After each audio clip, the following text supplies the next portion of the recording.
আসসালামু আলাইকুম। আজকে আমি বানিয়ে নিব ঝাল ঝাল পোয়া পিঠা বা ডিম পোয়া পিঠা। প্রথমে আমি একটা পাত্রে নিয়ে নিব 1 কাপ পরিমাণের চালের গুঁড়া। আমি এখানে শুকনো চালের গুঁড়া নিয়েছি।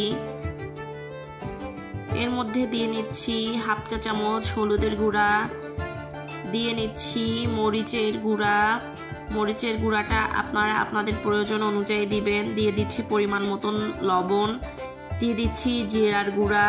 জিরাটা আমি ভেজে গুঁড়া করে নিয়েছি। এখন সবগুলো শুকনো উপকরণগুলো আমি একসাথে একটা চামচের সাহায্যে মিলিয়ে নিব।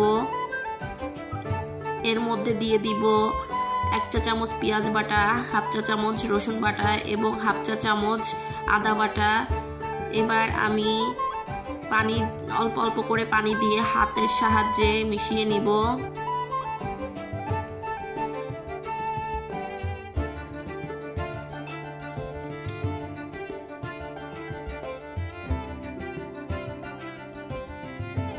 এখন আমি এর মধ্যে 2টা ডিম দিয়ে দিব।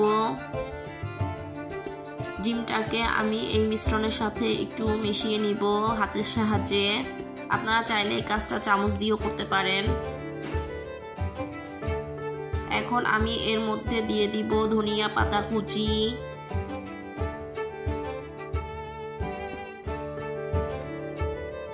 দিয়ে নিচ্ছি কাঁচামরিচ কুচি।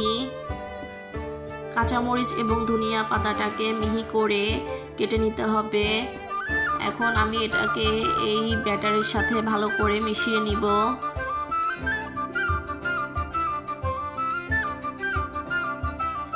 এখন আমি দিয়ে নিচ্ছি ময়দা। আমি এখানে 1/2 কাপ পরিমাণের ময়দা ব্যবহার করেছি। এখন সব কিছু আমি একসাথে ভালো করে মিশিয়ে নিব।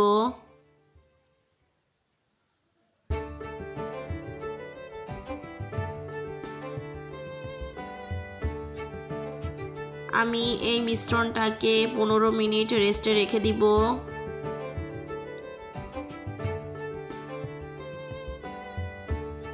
15 মিনিট পর আমি চুলাতে একটা কড়াই বসিয়ে দিয়েছি। এর মধ্যে দিয়ে দিয়েছি পরিমাণ মতন সয়াবিন তেল। তেলটাকে গরম করে নিয়ে আমি এরকম একটা চামচের সাহায্যে পিঠা তেলের মধ্যে দিয়ে দিব।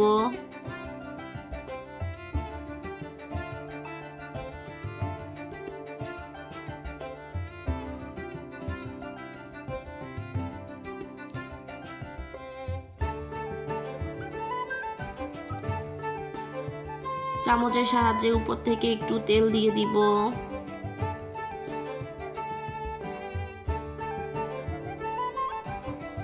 চামচের সাহায্যে উল্টে নিব।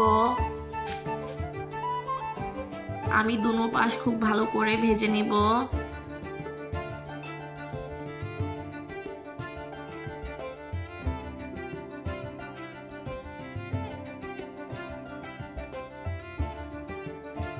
দুনো পাশ ভেজে নিয়ে এরকমের ছিদ্রযুক্ত একটা চামচের সাহায্যে আমি পিঠাটাকে তেল থেকে তুলে নিব।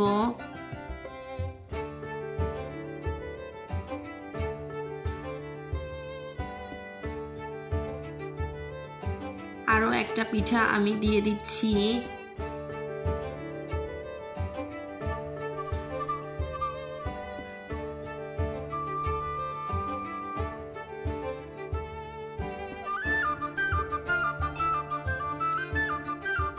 একইভাবে আমি সবগুলো পিঠা ভেজে নিব।